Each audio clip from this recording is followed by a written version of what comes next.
विद्यार्थी मित्रों नमस्कार। विषय हिंदी, पाठ है क्रांतिकारी शेखर का बचपन।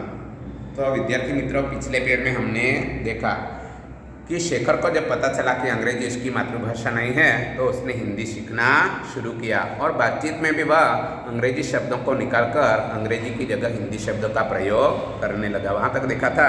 अब पन्ना नंबर 103 पर दूसरे पैराग्राफ से हम देखते हैं। और अपने हिंदी ज्ञान को प्रमाणित करने के लिए और गांधी के प्रति अपनी श्रद्धा, जिसे व्यक्त करने का और कोई साधन उसे प्राप्त नहीं था, शेखर ने धीरे धीरे हिंदी सीखना शुरू किया। तो अपने हिंदी ज्ञान को प्रमाणित करने के लिए, यानी मुझे कितनी हिंदी आती है और गांधी जी के प्रति उसको जो श्रद्धा थी उसे व्यक्त करने के लिए शेखर के पास और कोई साधन नहीं था। तो प्रकट करने के लिए उसने एक राष्ट्रीय नाटक लिखना आरंभ किया। अपने ज्ञान को प्रमाणित करने के लिए, गांधी जी के प्रति श्रद्धा व्यक्त करने के लिए उसके पास कोई साधन नहीं था, इसलिए शेखर ने एक राष्ट्रीय नाटक लिखना शुरू किया। जीवन में देखे हुए एकमात्र खेल की स्मृति अभी ताजी थी। शेखर ने जीवन में एकमात्र खेल देखा था, उसकी स्मृति यानी उसकी याद उसके दिमाग में ताजी थी, यानी याद थी। इसीलिए उसे लिखने में विशेष कठिनाई नहीं हुई। नाटक लिखने में शेखर को कठिनाई यानी मुश्किल लगी नहीं। प्रस्तावना तो ज्यों की त्यों हथिया ली। नाटक की प्रस्तावना उसने यहाँ वहाँ से ले ली, केवल कहीं कहीं कुछ मामूली परिवर्तन करना पड़ा। प्रस्तावना तो उसने यहाँ वहाँ से ले ली, कहीं कहीं उसने थोड़ा बहुत परिवर्तन किया, यानी बदलाव किया नाटक में। उसके बाद नाटक आरंभ हुआ। इसके बाद शेखर ने नाटक लिखना शुरू किया। एक स्वाधीन लोकतंत्र भारत का विराट स्वप्न। नाटक का नाम क्या है? एक स्वाधीन लोकतंत्र भारत का विराट स्वप्न। स्वाधीन यानी स्वतंत्र भारत का विराट स्वप्न, ऐसा नाटक उसने लिखना शुरू किया, जिसके राष्ट्रपिता गांधी है। जिसके राष्ट्रपिता कौन थे? गांधी। और सिद्धि के लिए साधन है अनवरत कताई, बुनाई, विदेशी माल और मनुष्य का परित्याग। शेखर ने जो नाटक लिखा उसका नाम था एक स्वाधीन लोकतंत्र भारत का विराट स्वप्न, जिसके राष्ट्रपिता कौन है? गांधी जी। और इस नाटक की सिद्धि के लिए, सफलता के लिए साधन कौन से रखे हैं? अनवरत कताई और बुनाई। कताई એટલે धागा कांतना, बुनाई मतलब कापड़ बनाना। विदेशी माल और मनुष्य का परित्याग, विदेशी माल और वस्तुओं का त्याग करना, छोड़ना, और प्रत्येक अवसर पर दूसरा गाल आगे कर देना। गांधी जी की तरह प्रत्येक अवसर पर दूसरा गाल आगे कर देना, ऐसा उसके नाटक का विषय था। सत्य हरिश्चंद्र का इंद्रलोक का आराम से हटकर अंत में आ गया था। सत्य हरिश्चंद्र नाटक में एक दृश्य इंद्रलोक का है, स्वर्गलोक का। वह दृश्य इंद्रलोक हरिश्चंद्र नाटक में शुरू में है, वो उसने कहाँ ले लिया? नाटक के अंत में ले लिया। कैसे ले लिया? अपने ऊपर शेखर की प्रतिभा द्वारा सूर्यास्त के सुनहरे टापू की छाप लेकर। शेखर ने अपनी प्रतिभा यानी बुद्धि द्वारा इंद्रलोक का आरंभ का दृश्य अपने नाटक में अंत में ले लिया। शेखर के नाटक का अंतिम दृश्य था स्वाधीन और बाधाहीन भारत का एक स्थूल आकार प्राप्त सपना। शेखर के नाटक का अंतिम दृश्य कौन सा था? स्वाधीन और बाधाहीन भारत का स्थूल आकार प्राप्त स्वप्न। नाटक पूरा हो गया। तो इस तरह शेखर ने अपना नाटक पूरा कर लिया।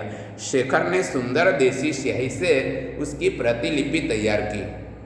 जो नाटक उसने लिखा वह भी विदेशी स्याही से नहीं बल्कि देशी लिपि स्याही से उसने नाटक लिखा और नाटक उसने तैयार कर लिया और उसे अपनी पुस्तकों में नीचे छिपा कर रख दिया। जो नाटक उसने लिखा शेखर ने अपने पुस्तकों में छिपा कर रख दिया।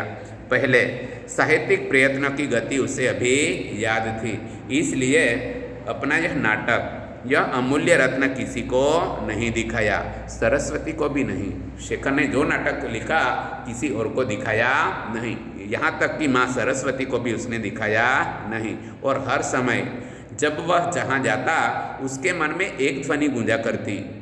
शेखर जहाँ भी जाता उसके दिमाग में एक ही ध्वनि गूंजती थी। क्या ध्वनि गूंजती थी? कि मैं शेखर हूँ, एक अपूर्व नाटक का लेखक चंद्रशेखर। मैं कौन हूँ? शेखर हूँ। इस अपूर्व नाटक का लेखक चंद्रशेखर हूँ। ऐसी ध्वनि उसके मन में गूंजती थी। कौन सी ध्वनि? कि मैं शेखर हूँ, इस अपूर्व नाटक का मैं लेखक हूँ। अपूर्व मतलब इससे पहले जो कभी किसी ने लिखा न हो, ऐसे नाटक का मैं लेखक हूँ। ऐसी ध्वनि उसके मन में गूंजा करती। और मैंने अकेले ही बिना किसी की सहायता के अपने हाथों से उसका निर्माण किया है। और ये नाटक मैंने बिना किसी की सहायता के अपने हाथों से उस नाटक का निर्माण किया है। स्वाधीन बाधाहीन भारत के उस चित्र का मैंने स्वाधीन और बाधाहीन भारत के उस चित्र का मैंने खुद अपने हाथों से निर्माण किया है।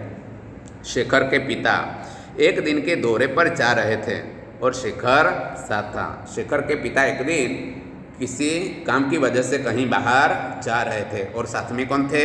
शेखर भी थे। बांकीपुर स्टेशन पर सामान रखकर पिता और पुत्र वेटिंग रूम के बाहर टहल रहे थे। बांकीपुर रेलवे स्टेशन पर सामान रखा और वेटिंग रूम के बाहर दोनों पिता पुत्र टहल रहे थे, मतलब चक्कर लगा रहे थे। शेखर कुछ आगे, पिता पीछे पीछे। ट्रेन का टाइम अभी बाकी था, इसलिए पिता पुत्र दोनों वेटिंग रूम के बाहर घूम रहे थे।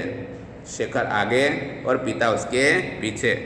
पास से एक लड़का आया और शेखर की ओर उन्मुख होकर अंग्रेजी में बोला कि तुम्हारा नाम क्या है? पिता पुत्र दोनों टहल रहे थे, इतने में एक अंग्रेजी लड़का आया और शेखर की ओर देखकर अंग्रेजी में बोलने लगा कि तुम्हारा नाम क्या है? शेखर ने सिर से पैर तक उसे देखा। उस लड़के को शेखर ने सिर से पैर तक देखा, मतलब ध्यान से देखा। लड़का एक अच्छा सा सूट पहने था। जिस लड़के ने प्रश्न किया, लड़के ने क्या पहना था? एक अच्छा सा सूट पहना था। सिर पर अंग्रेजी टोपी और स्वर में अहंकार था। बालक ने क्या पहना था? अच्छा सूट पहना था, सिर पर अंग्रेजी टोपी थी और उसके स्वर यानी आवाज़ में अहंकार था, मतलब अभिमान था। शायद वह अपने अंग्रेजी ज्ञान का परिचय देना चाहता था। वह सवाल पूछने वाला लड़का शायद शेखर को अंग्रेजी का ज्ञान उसको देना चाहता था कि मैं अंग्रेजी बहुत जानता हूँ। शेखर को प्रश्न बुरा और अपमानजनक लगा। उस लड़के का प्रश्न शेखर को कैसा लगा? बुरा और अपमानजनक लगा। उसने उत्तर नहीं दिया, पर शेखर ने उस बालक के प्रश्न का उत्तर दिया नहीं। कुछ इसलिए भी नहीं दिया कि पीछे पिता थे और पिता की उपस्थिति में बात करते वह झिझक रहा था।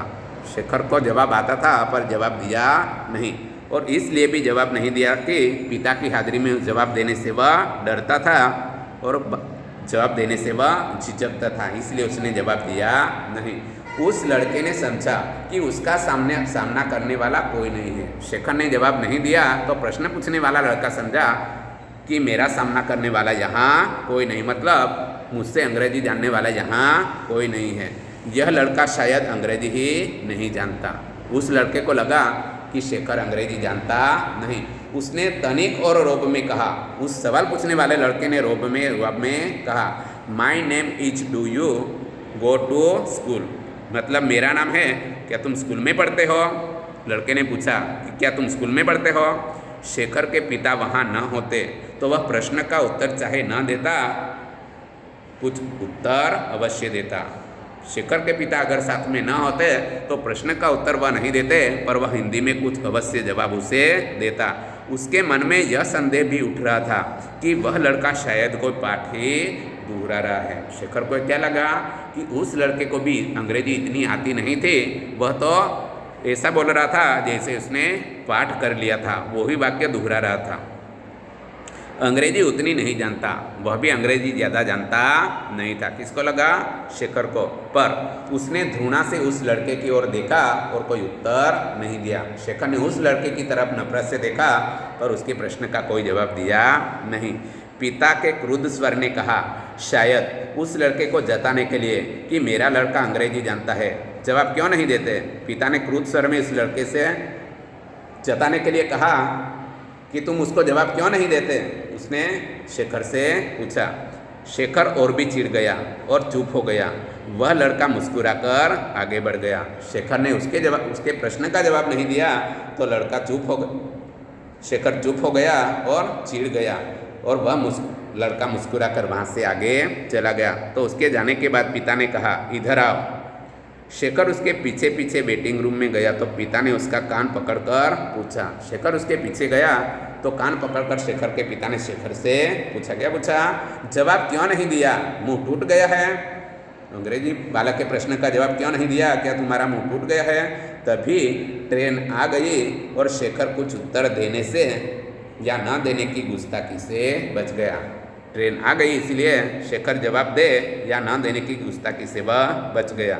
दूसरे दिन घर पर पिता ने माँ से कहा कि हमारे लड़के सब बुद्धू है, किसी के सामने तो बोल नहीं निकलता। दूसरे दिन माँ से शेखर के पिता ने क्या कहा कि हमारे सबके सब लड़के बुद्धू है, किसी अंग्रेजी बच्चे का कोई प्रश्न का जवाब वह दे सकते नहीं। और शेखर ने यह सब सुन लिया, मतलब उसको जवाब देना आता था पर वह अंग्रेजी में जवाब देना नहीं चाहता था, क्योंकि अंग्रेजी भाषा से उसे नफरत हो गई थी। तो विद्यार्थी मित्रों, पाठ यहाँ खत्म होता है। आपको प्रश्न का उत्तर नोट में लिख लेना है। धन्यवाद।